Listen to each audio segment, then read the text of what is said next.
ఏది అయినా ట్రై చెయ్యి ఆచి చికెన్ మసాలా. మన్యంలో పెద్ద పులి అటవీశాఖ అధికారులను ముప్పు తిప్పలు పెట్టిస్తుంది. 3 రోజుల పాటు దేవీపట్నం మండలం నేలకోట కొండపై మకాం వేసిన పెద్ద పులి మళ్లీ వెనక్కి వచ్చింది. గంగంపాలెం పరిసర ప్రాంతంలోకి కొండపై సంచరిస్తుంది. పెద్ద పులి వేట కోసం అటు కొండపై నుంచి క్రమంగా గంగంపాలెం అటవీ ప్రాంతంలోకి చేరుకుంది. దీంతో అక్కడ ప్రజలు అలర్ట్ గా ఉండాలని అటవీ అధికారులు కోరుతున్నారు. పులిని పట్టుకునేందుకు నిపుణుల బృందాలతో పాటు రెస్క్యూ టీం గంగంపాలెం పరిసర ప్రాంతాలకు చేరుకుంది. ఇక పెద్ద పులి కదలికలను డ్రోన్ల సాయంతో పర్యవేక్షిస్తున్నారు అధికారులు.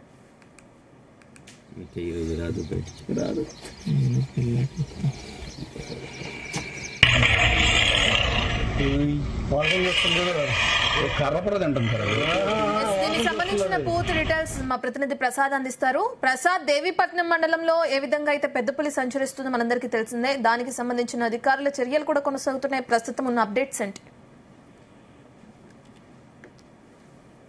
ఎందుకంటే గంగంపాలెం ఏదైతే ఈ నెల 6వ తేదీన మొత్తం 14 పశువులను దూడలను అటాక్ చేసిందో అదే గ్రామం వద్దకు మళ్ళీ ఈ పెద్ద పులి తిరిగి రావటం అనేది కలకలంగా మారింది. నిన్నటి వరకు కూడా గత 3 రోజుల నుంచి కూడా నేలకోట వద్ద ఒక కొండపై టెస్ట్ వేసింది. ఎక్కడా కూడా ప్రశాంతంగానే ఉంది పెద్ద పులి. ఎలాంటి పశువులపై కూడా దాడి చేయలేదు. కేవలం ఒక అడవి పందిని మాత్రమే అదైతే చంపింది. అది ఇక్కడ చూస్తే కనుక మళ్ళీ తిరిగి వెనక్కి గంగంపాలెం వైపు వచ్చిన నేపథ్యంలో కొంత కలకలం అయితే మొదలైంది. ఇదైతే 14 దూడలను చంపిన క్రమంలో మరొకసారి ఆ ఘటనను గుర్తు చేసుకుంటూ రైతులంతా కూడా బెంబేలెత్తిపోతున్నారు. అయితే అటవీ శాఖ అధికారులు మాత్రం ఆ 14 దూడలను ఒకేసారి చంపిన ఘటనపై కూడా కొంత వివరణ ఇచ్చిన పరిస్థితి అయితే ఉంది. ఎందుకంటే ఆ 14 దూడలు కూడా ఒకే చోట కట్టేసి ఉన్నాయి కాబట్టి వాటిని ఒకేసారి అటాక్ చేసిందని కూడా చెబుతున్న పరిస్థితి అయితే ఉంది. ఇక పులిని బంధించే ఆపరేషన్ విషయాన్ని చూస్తే కనుక చిక్కదు దొరకదు అన్నట్టుగానే ఈ ఆపరేషన్ కూడా కొనసాగుతుందని చెప్పొచ్చు. ఎందుకంటే అత్యాధునికమైన డ్రోన్లు వాడతారు, థెర్మల్ టెక్నాలజీ డ్రోన్లు వాడతారు. అదేవిధంగా స్వయంగా పెద్ద పులి మెడకి ఒక GPS ట్రాకర్ ఉంది. దాని ద్వారా ఆ పెద్ద పులి ఎక్కడ ఉన్నదన్నది స్పష్టంగా గుర్తించే పరిస్థితి ఉంది. అదేవిధంగా నిపుణులైన బృందాలు ఇటు విశాఖ, రాజమండ్రి, తిరుపతి, శ్రీశైలం ఈ 4 బృందాలతో పాటు బెంగళూరు నుంచి కూడా రాజీవ్ అనే నిపుణుడు దాదాపు ఇప్పటి వరకు కూడా 60 పైగా ఎలాంటి క్రూరమైన వన్యప్రాణుల్ని బంధించిన నిపుణుడు రాజీవ్ నేతృత్వంలో కూడా బృందం వచ్చారు. దాదాపు 200 మంది ఈ ఆపరేషన్ లో కూడా పాల్గొంటున్నారు. అయినప్పటికీ కూడా ఈ పెద్ద పులిని వాస్తవానికి చూస్తే గత 5 రోజుల నుంచి కూడా చాలా విస్తృతంగానే ఈ ఆపరేషన్ కొనసాగుతుంది. దీనికి సంబంధించి ఫారెస్ట్ అధికారులు చెప్తున్న పరిస్థితి ఏంటంటే ఈ పెద్ద పులిని ట్రయాంగులేషన్ చేయాలంటే మత్తు ఇంజక్షన్ తో షూట్ చేయాలి. ఆ షూట్ చేసిన క్రమంలో చాలా దగ్గర నుంచి అంటే 30 నుంచి 40 మీటర్ల దూరం లోపే దాన్ని షూట్ చేయవలసి ఉంటుంది. అప్పుడే దానికి అనుకున్న క్రమంలో అంటే ఎలాంటి ముఖం పైన కావచ్చు, లేదంటే ఇతర కళ్ళు లేదంటే ఇతర ప్రాంతాల్లో కాకుండా వెనక భాగంలో ఈ ట్రాంకులైజేషన్ మత్తు ఇంజక్షన్ తో షూట్ చేయాల్సి ఉంటుంది. ఎందుకంటే ఫిబ్రవరి 6వ తేదీన కుర్మాపురం గ్రామంలో అదే రకంగా అంటే ఒక పశువుల పాక నుంచి బయటకు వచ్చిన క్రమంలో 4 షూటర్లు ఏం చేశారు, అందులో ఒక షూటర్ కి సక్సెస్ అవ్వగలిగారు. ఇలా చూస్తే కనుక చాలా అనేక రిస్కులు ఉన్నాయి ఇందులో. ఈ ప్రస్తుతం ఈ పెద్ద పులిని షూట్ చేసే ఆపరేషన్ లో ఈ నేపథ్యంలో ప్రస్తుతం పూర్తిగా అడవి ప్రాంతం కావడంతో పులి అన్నది ఎక్కడ కూడా దగ్గరికి వెళ్ళలేకపోతున్నారు. కొన్ని చెట్ల పైన కూడా వీళ్ళు మాట వేస్తున్నప్పటికీ కూడా పెద్ద పులిని కూడా సరైన దగ్గరికి వెళ్ళలేకపోవడం వల్లే తాము ఇంకా షూట్ చేయలేకపోతామని కూడా చెప్తున్న పరిస్థితి ఉంది. మొత్తం మీద 1 కాదు 2 కాదు ఏకంగా 4 నెలల నుంచి కూడా ఇటు పోలవరం జిల్లా, తూర్పు గోదావరి, కాకినాడ జిల్లా ఈ సరిహద్దు ప్రాంతాలన్నీ కూడా ఇక్కడ పెద్ద పులి ఇక్కడే టెస్ట్ వేసిన పరిస్థితి ఉంది. ఇప్పుడున్న డి రావలంక గ్రామం గోదావరికి ఆనుకుని ఉండే గ్రామం. ఈ గ్రామం వద్ద ఏమాత్రం పెద్ద పులి మళ్ళీ గోదావరిని దాటి పోలవరం, ఏలూరు జిల్లా పోలవరం వైపు వెళ్ళిపోతే మరి మరొకసారి ఈ మొత్తం ఈ బృందాలన్నీ కూడా గోదావరిని దాటి మళ్ళీ అక్కడికి వెళ్లాల్సి ఉంటుంది. అప్పుడు ఆపరేషన్ మరింత కష్టతరం అవుతుంది. ఏదేమైనా కూడా ఇవాళ రేపు అన్నట్టుగా కూడా ఎప్పటికప్పుడు బంధిస్తామని కూడా చెప్తున్నారు.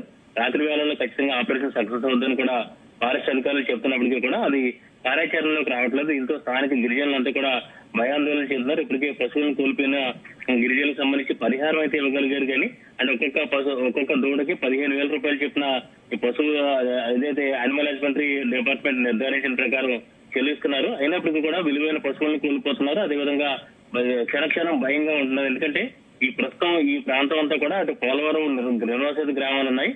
వాళ్ళు అక్కడ గ్రామాలు ఖాళీ చేసి బయటకు వచ్చేసినప్పటికీ కూడా పశువులను అక్కడే మేపుతూ ఉంటారు. పశువుల మేత కూడా అక్కడ సమృద్ధిగా లభిస్తుంటుంది. ఎందుకంటే గోదావరి ప్రస్తుతం తక్కువగా ఉన్న క్రమంలో వరకే వెళుతూ ఉంటారు. అదేవిధంగా సుప్రసిద్ధ గండిపోసం ఆలయం కూడా అక్కడే ఉంది. గండిపోసం ఆలయంకి వెళ్ళిన భక్తులంతా కూడా అదే మార్గంలో కార్లు కావచ్చు లేదా బైకులపై కావచ్చు ప్రయాణిస్తూ ఉంటారు. పాపికొండలో వెళ్లే పర్యాటకులు కూడా అక్కడికే తమ వాహనాలను అక్కడే పార్కింగ్ చేసుకునేందుకు కూడా వచ్చి అక్కడి నుంచి బోట్లు ఎక్కుతూ ఉంటారు. ఇలా అన్ని చాలా కీలకమైన ప్రాంతం. ఏమాత్రం ఈ ఒంటరిగా ఎవరైనా కనిపించినప్పటికీ కూడా పెద్ద పులి దాడి చేసే అవకాశం అయితే ఉంది. ఇప్పటికే పెద్ద పులి కొంత ప్రవర్తనలో కూడా మార్పు వచ్చిన క్రమంలో ఇంకా ఖచ్చితంగా బంధించాలని చెప్పి కూడా కోరుకుంటున్నారు. అయితే ఫారెస్ట్ అధికారులు మాత్రం తాము అనుకున్న విధంగానే ముందుకు వెళ్తున్నారు. ఇప్పటికే చూస్తే కనుక హనుమాన్ టీమ్స్ రంగంలో ఉన్నాయి. దాదాపు 24 వరకు కూడా హనుమాన్ టీమ్స్ రంగంలో ఉన్నాయి. హనుమాన్ అనేది ప్రత్యేకంగా డిప్యూటీ సీఎం పవన్ కళ్యాణ్ అటవీ శాఖ మంత్రిగా ఈ హనుమాన్ అనే బృందాలను కూడా ఏర్పాటు చేయడం జరిగింది.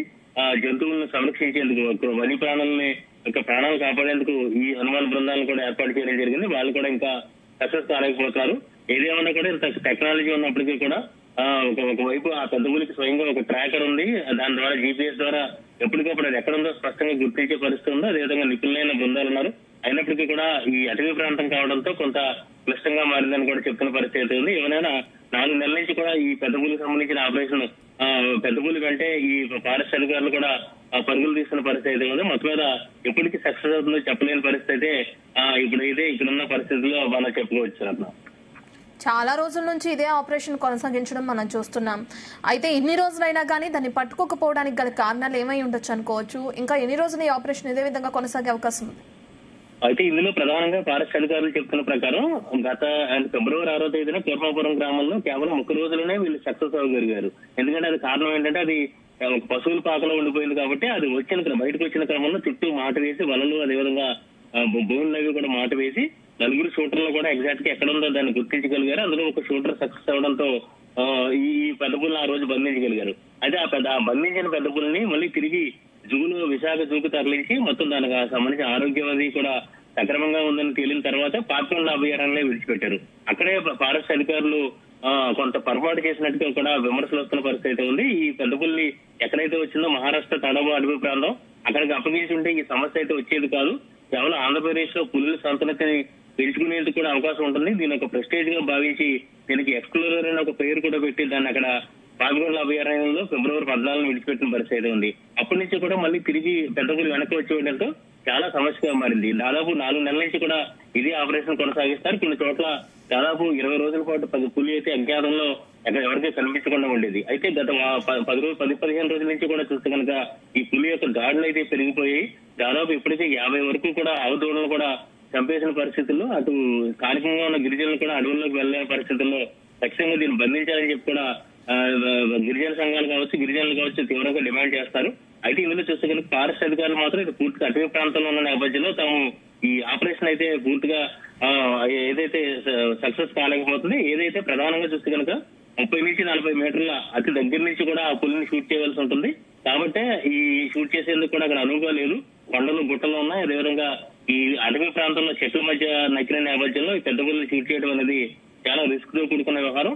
ఏదైతే పులిని బంధించడం ఎంత ముఖ్యమో దాని యొక్క ప్రాణాలు కూడా అంతే ముఖ్యం. కాబట్టి అలాంటి సమయంలో ఆ పెద్ద పులికి ఎలాంటి చిన్న హాని జరిగినా కూడా చాలా కఠినమైన సెక్షన్లు NTCA సెక్షన్లు ఉన్నాయి. కాబట్టి ఆచితూచి ఫారెస్ట్ అధికారులు అయితే అడుగు వేస్తారు. దీంతో ఈ ఆపరేషన్ అయితే ఇంకా కొనసాగుతుంది. దీనికి సంబంధించి కూడా ఇప్పటికే కొంత ప్రచారం అయితే జరుగుతుంది. కోట్లాది రూపాయలు ఇప్పటికే దాదాపు 3 కోట్ల రూపాయలు ఈ పెద్ద పులికి సంబంధించిన ఆపరేషన్ తో ఖర్చు అయిన పరిస్థితి అయితే ఉంది. అయితే వన్య ప్రాణులకు సంబంధించిన చట్టాలు, అదేవిధంగా దానికి సంబంధించిన బడ్జెట్ కావడంతో ఎక్కడ కూడా బడ్జెట్ కి అయితే ఇబ్బంది లేదు. అయితే మాత్రం ఈ బృందాలు అయితే దాదాపు 200 మంది పైగా బృందాలు 6 రోజుల నుంచి కూడా ఇదే పెద్ద పులి వెంట పరుగులు తీయడం, ఇది ఆపరేషన్ ఎప్పుడు సక్సెస్ అవుతుందో తెలియని పరిస్థితులు అయితే ఉన్నాయి. ప్రస్తుతానికి ఇవాళైనా ఈ ఆపరేషన్ సక్సెస్ అవుతుందో లేదంటే ఏమాత్రం ఈ పెద్ద పులి గోదావరిని దాటితే మరింత ఈ క్లిష్టమయ్యే అవకాశాలు అయితే కనిపిస్తున్నాయి రత్న. Thank you Prasad.